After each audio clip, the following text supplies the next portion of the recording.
दोस्तों मैं रजी अहमद और आप देख रहे हैं योर वॉइस इंडिया। आइए नजर डालते हैं इस वक्त की सुर्खियों पर। समाजवादी पार्टी के अध्यक्ष अखिलेश यादव ने शनिवार को वादा किया है कि पार्टी की सरकार बनने पर यूपी के 22 लाख युवाओं को आईटी क्षेत्र में रोजगार दिया जाएगा। अखिलेश यादव ने ये घोषणा यहां आयोजित संवाददाता सम्मेलन में की। इस अवसर में बरेली के पूर्व सांसद परवीन सिंह एरन और उनकी पत्नी इस चुनाव में कांग्रेस में उम्मीदवार सुप्रिया एरन सपा में शामिल हुई है।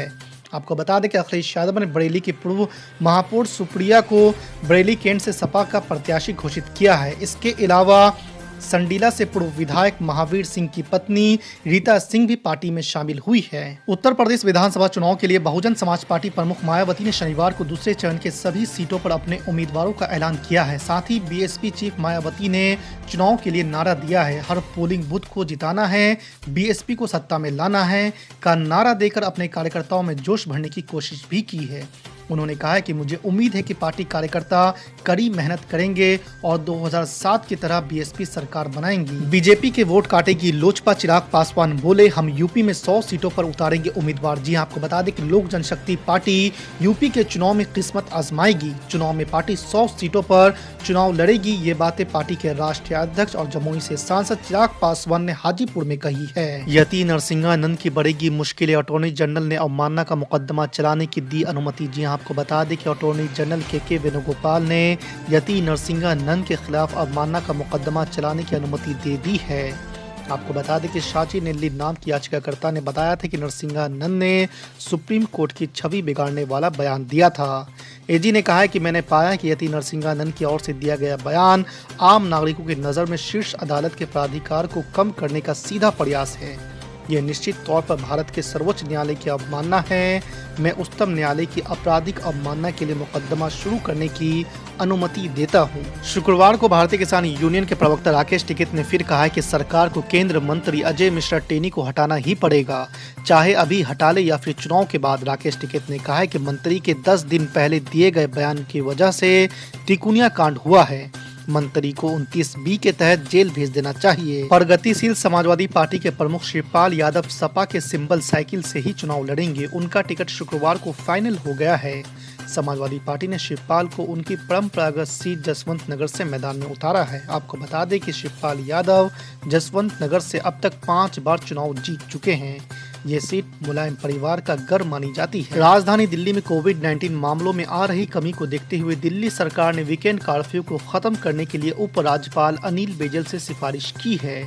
मुख्यमंत्री अरविंद केजरीवाल की ओर से एलजी को भेजे गए प्रस्ताव में बाजारों में ऑड इवन सिस्टम को खत्म करने और निजी दफ्तरों को 50% क्षमता पर संचालित करने की अनुमति देने के लिए भी कहा गया है। असदुद्दीन ओवैसी अपने बयानों के लिए माफी मांग लेते हैं तो कांग्रेस ले सकती है उनका साथ। आचार्य प्रमोद कृष्णम। जी आपको बता दें कि कांग्रेस महासचिव आचार्य प्रमोद कृष्णम का कहना है कि असदुद्दीन ओवैसी और उनके भाई के कुछ बयान ऐसे हैं जो हिंदुओं की भावनाओं को आहत करते हैं।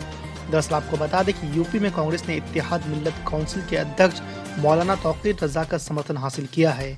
इसके साथ ही यह सवाल उठ गया कि क्या कांग्रेस यूपी में भी असम और बंगाल मॉडल की तरफ बढ़ रही है। दरअसल आपको बता दें कि असम में कांग्रेस ने मौलाना बदरुद्दीन अजमल की पार्टी और बंगाल में फुरफुरा शरीफ के पीरजादा अब्बास सिद्दीकी के पार्टी के साथ गठबंधन किया था। वैसे उसके ये दोनों प्रयोग नाकाम रहे थे।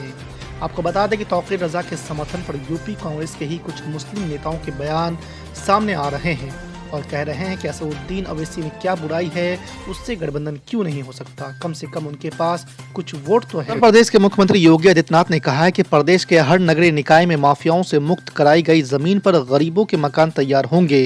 प्रयागराज से इसकी शुरुआत भी हो चुकी है। उन्होंने कहा है कि राज्य सरकार की एंटी भूमाफिया टास्क फोर्स एक्टिव है और हर नगरीय निकाय में ऐसी जमीन चिन्हित कर कार्रवाई की जाएगी। समाजवादी पार्टी के मुखिया अखिलेश यादव ने मुख्यमंत्री योगी आदित्यनाथ और उत्तर प्रदेश के मुख्यमंत्री केशव प्रसाद मौर्य पर गुरुवार को तीखा हमला बोला है। अखिलेश यादव ने कहा कि हम चुनाव में बहुत आगे हैं और वैसे भी लुंगी वाले हमारे मुकाबले कहां दौड़ पाएंगे। उन्होंने कहा कि आईपीसी में जितनी धाराएं होती है उससे ज्यादा मुकदमे इन लोगों पर है। अखिलेश यादव से गुरुवार को प्रेस कॉन्फ्रेंस में पूछा गया कि भाजपा अपने विरोधी सपा पर आपराधिक तत्वों को टिकट दिए जाने का आरोप आरोप लगा रही है। इस पर अखिलेश यादव ने ये बातें कही हैं। यूपी चुनाव के लिए बिहार के मंत्री मुकेश सहनी की विकासशील इंसान पार्टी ने गुरुवार को अपने उम्मीदवारों की दूसरी सूची जारी कर दी है। इसमें 6 उम्मीदवारों के नाम हैं। आपको बता दें कि लिस्ट जारी होने के बाद बीजेपी नेता शहनवाज हुसैन ने तंज कसा है। शहनवाज हुसैन ने कहा कि यूपी में बहुत सी पार्टियां लड़ रही है, इसकी चिंता बीजेपी नहीं करती। सैकड़ों पार्टी सैकड़ों जगह चुनाव लड़ती है, इससे कोई फर्क नहीं पड़ता है। मुख्यमंत्री योगी आदित्यनाथ के गोरखपुर शहर से चुनाव लड़ने के बाद सपा अध्यक्ष अखिलेश यादव ने भी विधानसभा चुनाव में कूदने का फैसला कर लिया है। गुरुवार को समाजवादी पार्टी ने भी इस पर मुहर लगा दी है। सूत्रों से मिली जानकारी के अनुसार अखिलेश यादव मैनपुरी की करहल सीट से चुनाव लड़ेंगे। हालांकि इससे पहले अखिलेश यादव के आजमगढ़ और संभल की सीटों से चुनाव लड़ने के कयास लगाए जा रहे थे, लेकिन गुरुवार को अखिलेश यादव के चुनाव लड़ने को लेकर सपा ने स्थिति को साफ कर दिया है। उत्तर प्रदेश के गोरखपुर सदर सीट से मुख्यमंत्री योगी आदित्यनाथ के खिलाफ चुनाव का ऐलान करने वाले आजाद समाज पार्टी के प्रमुख चंद्रशेखर आजाद ने कहा है कि उनकी गिरफ्तारी हो सकती है। भीम आर्मी के संस्थापक ने दावा किया कि एक अधिकारी ने उन्हें फोन करके ये सूचना दी है। चंद्रशेखर आजाद ने कहा कि भले ही उन्हें फांसी चढ़ा दिया जाए, फिर भी वो इलेक्शन लड़ेंगे। चंद्रशेखर ने गुरुवार को मीडिया कर्मियों से बात करते हुए कहा कि मुझे पार्टी का आदेश हुआ है कि आपको गोरखपुर सदर से चुनाव लड़ना है। मैं भीम आर्मी और आजाद समाज पार्टी के आदेश का पालन करूंगा और गोरखपुर से लड़ने जा रहा हूं। उत्तर प्रदेश विधानसभा चुनाव में अपने परिजनों के लिए भारतीय जनता पार्टी के कई दिग्गज पार्टी का टिकट मांग रहे हैं। वंशवाद की राजनीति को आगे बढ़ाने के लिए उत्तर प्रदेश के कुछ मंत्रियों ने अपने परिवार के सदस्यों के लिए टिकट भी मांगा है। हालांकि ये देखना दिलचस्प होगा कि पार्टी उम्मीदवारों को चुनने का क्या तरीका अपनाती है, रिश्तेदारी के आधार पर टिकट देती है या फिर सियासी गुण को पैमाना बनाती है। आपको बता दें कि भाजपा सांसद और उत्तर प्रदेश की वरिष्ठ नेता रीता बहुगुणा जोशी ने अपने बेटे मयंक जोशी को विधानसभा चुनाव में लखनऊ कैंट सीट से टिकट नहीं मिलने पर अपनी लोकसभा सदस्यता छोड़ने की पेशकश की है।